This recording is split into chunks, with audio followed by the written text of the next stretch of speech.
I'm your host, my son, and welcome back to the shit show. Now, there's so much things I could be talking about.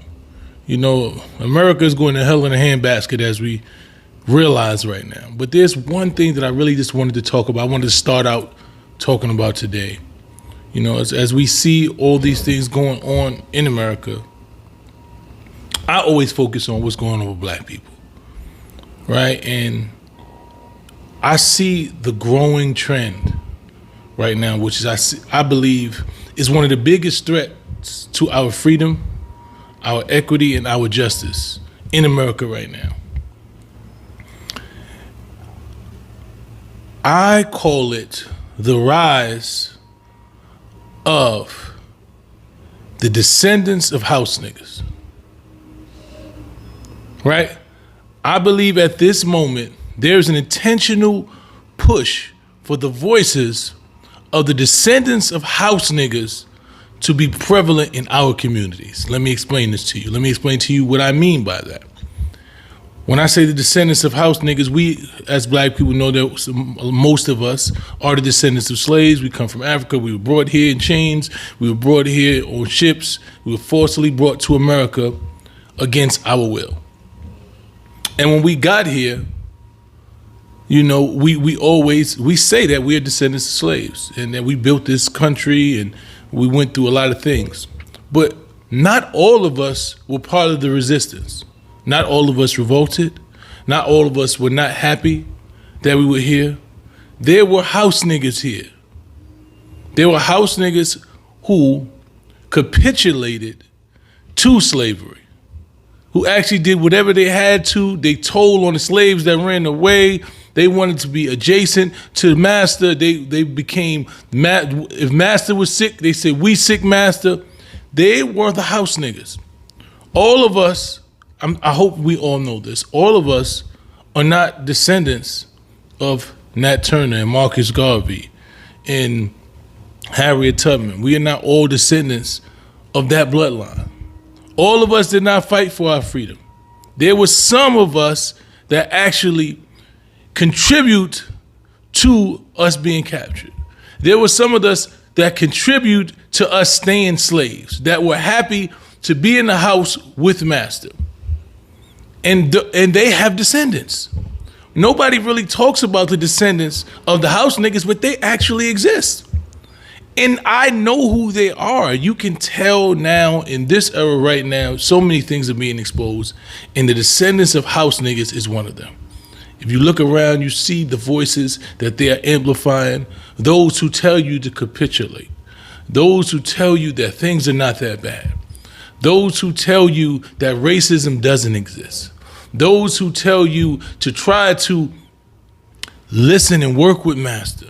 You don't want to get master mad because he's going to whip you, and you know you can't beat master, so why would you keep doing that? Why would you keep trying to run away? Why would you keep trying to be free?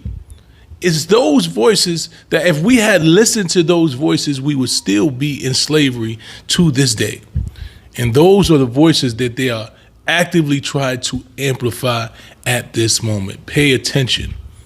When you see this Charlie Kirk situation, the black men who cried on TV for Charlie Kirk, the black man who stood in the White House and called Trump boss, the black man who stood over Trump and prayed over him, the black men who you know that they understand that Trump don't give a fuck about him, but to try to give you every possible reason why they would Trump.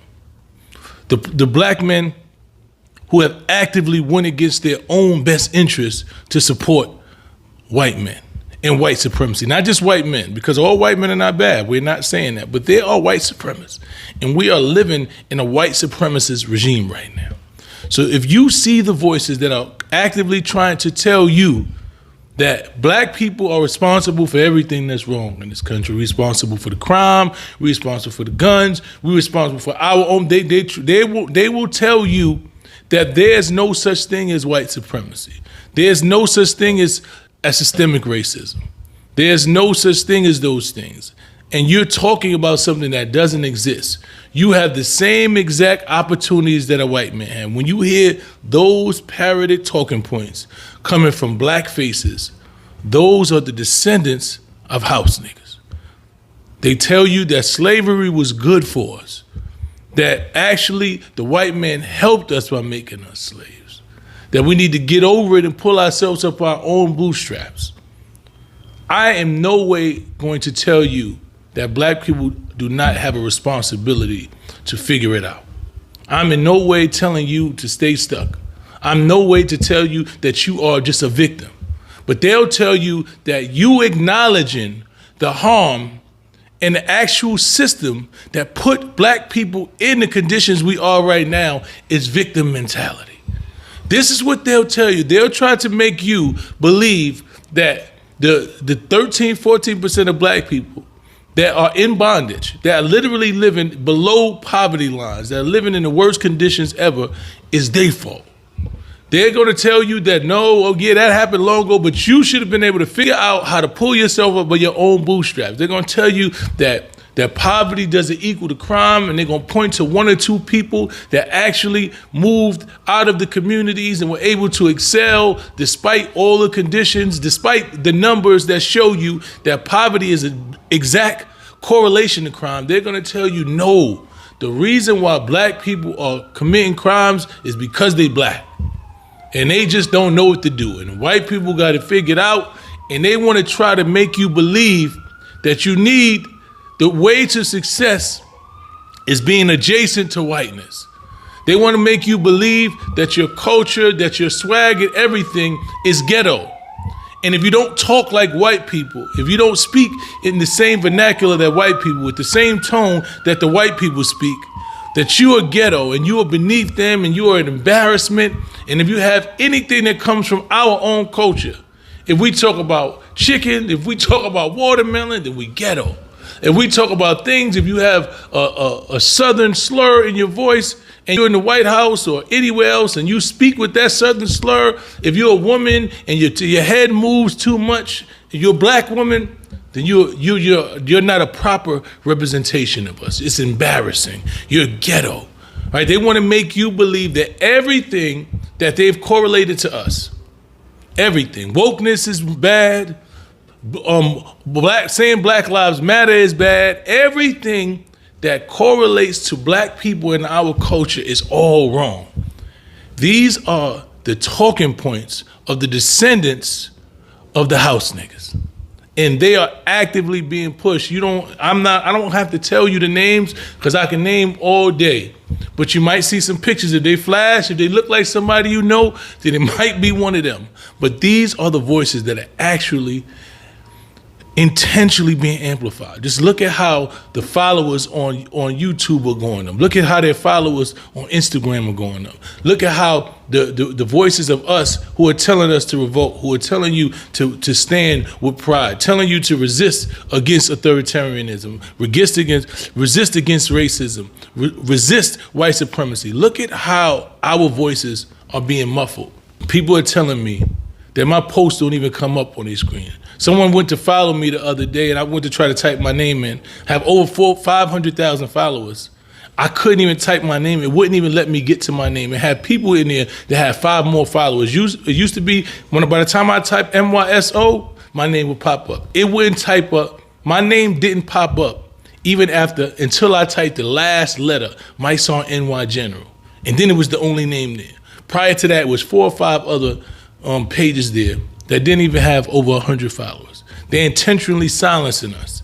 They do not want you to hear the voices of the rebellion, of the revolution, of those who are standing in black power.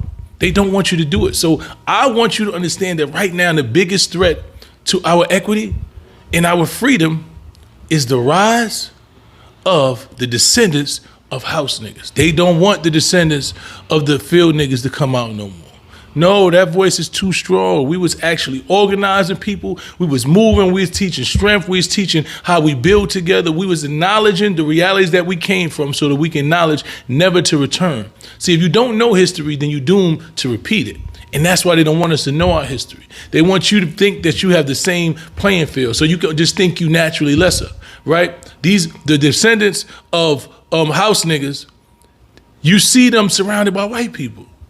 And they're telling you they're doing good because their surroundings is white people. They in rooms where it's nothing but white people telling white people how bad black people is. Never done nothing to actually help black people. They haven't put any skin in the game. They've done nothing actually to help black people in the situations that they say we in. But they'll tell you how Charlie Kirk was right about us. They'll post Charlie Kirk and have him saying that 13% of the people are responsible for 50% of the murders. 13% are part of the crime. Black people need to do this. Black people are wrong. Black people are the worst. Black people don't have the common knowledge. They'll sit there and post that shit up. They'll post the stupid ass fucking dudes from, I forgot the podcast, sitting there trying to explain to you why nobody wants to live around black people. They're the causes of crime and all this, but they'll sit there and say, but he's right. They'll sit there and let you, Stephen A, talk about how Jasmine Crockett did this wrong and Kyrie should do this and how he works for his sole purpose every day is to figure out how he gonna make his boss money. They want to push that narrative. And they'll say, right, and you go to their page, you see 1 million people saying, that's right, you finally waking up. You're getting off the quote unquote Democrat, you're getting off the Democrat bus. They want you to believe that a party that has about 5 or 6 black representatives, elected officials in it, has more of your best interests than one that have hundreds in it. People that you grew up with, people that you was in the trenches with, been on the front line, the people you've been advocating with, people who understand your struggle every day, that you have helped get voted into office. They want to try to make you believe that those people don't have your best interests, but the 4 or 5 Oreos that they've elected that don't have any understanding of the reality that you actually deal with every day are for you. They want you to, they're putting your hands over your eyes and tell you that you don't see what's going on in this administration right now. You're not watching hundreds of thousands of black people lose their jobs. You're not watching black generals get dismissed. You're not watching whole black divisions in corporations get dismissed. You're not watching that happen. You're not watching CBS and NBC erase the black division, the Asian divisions that actually was culturally relevant with people who come from the culture, that made sure that they had content that actually appealed to a different culture. You're not seeing them completely dismiss that. That's not really happening. We're not watching ICE agents go into communities of color and just disappear and arrest and harass people of color. We're not watching that. That's not really what's happening. They're actually going to get criminals and the most dangerous people. They're just walking up to regular people on the street, handcuffing them, throwing them in the back of the bus because these are the most dangerous people in the world. You're not watching that. You're not watching America blow up ships with people they don't even know on, with no due process. That's not what's happening. You're not watching them, the Supreme Court about to overturn voting rights laws that actually gave us the proper representation. That made the votes of the predominant black people in our communities, which was the predominant number in our communities, have the weight that it's supposed to have. We're not watching that happen. Because you know why we're not watching that happen? Because the descendants of house niggas are telling you that that's not happening. And that you have a victim mentality. You should just completely ignore the reality of what you're dealing with right now. You're not watching tariffs. You're not seeing that your health insurance is going up. You don't have to pay these premiums. The premiums that they're telling you that you're going to have to pay for your insurance, for your health insurance, that's not really happening. Because the descendants of the house niggas is telling you it's not happening. The descendants of house niggas are telling you that Donald Trump is doing a great job. That's what they're supposed to push. So they're going to silence the voices that tell you the truth. So I just wanted you to understand that that's where we are right now. We are in a time, in a moment, in which the field niggas' voices is being muted.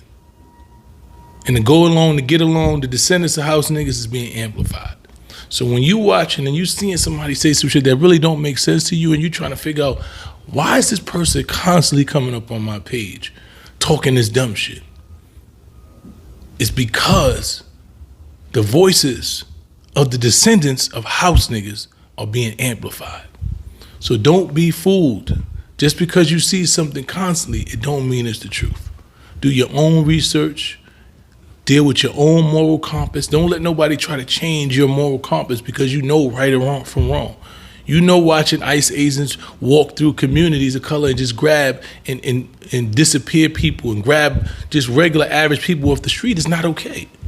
Because you have a soul, because you're not soulless. Don't make anybody make you believe that those people are your enemies. Those are people trying to figure it out just like you. Some of them been here paying taxes and not even getting a refund on their taxes, trying to survive like you. But this administration will amplify the voices of the descendants of the house niggas to make you believe that. There's no way that you're gonna make me believe that. And there's no way they should make you believe that. Whoopie dee scoop whoop.